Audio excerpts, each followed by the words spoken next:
Welcome to Mihari's Kitchen, Magic of 2 spoons. Please like, share and subscribe. దోసకాయని ఎంత సులువుగా చేయాలో ఇప్పుడు చూసేద్దాం. దీనికి కూర దోసకాయల్ని తీసుకోవాలి. దోసకాయల్ని శుభ్రంగా కడిగి తడి లేకుండా తుడవాలి.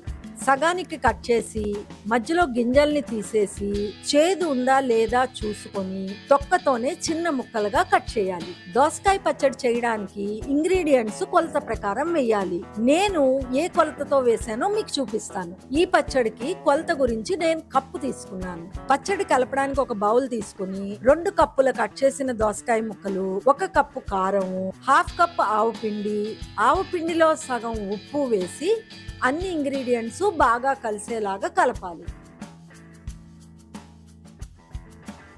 2 స్పూన్ల నిమ్మరసం వేసి మరొకసారి బాగా కలపాలి. పచ్చడి తయారు చేయడానికి తగినంత నూనె తీసుకొని ఆ నూనెలో ఆవాలు, జీలకర్ర, ఎండుమిర్చి, కరివేపాకు వేసి చల్లారిన తర్వాత ఆ తాలింపుని పచ్చడిలో కలపాలి. తాలింపు ఇష్టపడిన వాళ్ళు తగినంత నూనె మాత్రం వేస్తే సరిపోతుంది. బాగా కలిపి 2 గంటలు ఉంచితే దోసకాయ రెడీ. చూసారా పచ్చడిలో ఆయిల్ ఎంత బాగా పైకి తేలిందో? మన పచ్చడి రెడీ అయిపోయింది.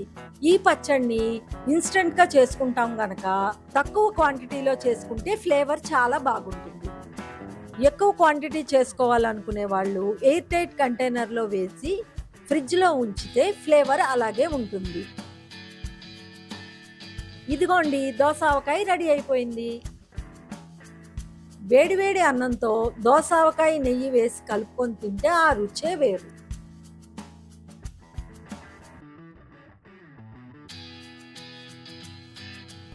మిహారీస్ కిచెన్ని లైక్, సబ్స్క్రైబ్ చేయండి. బెల్ ఐకాన్ని ప్రెస్ చేయడం మర్చిపోవద్దు.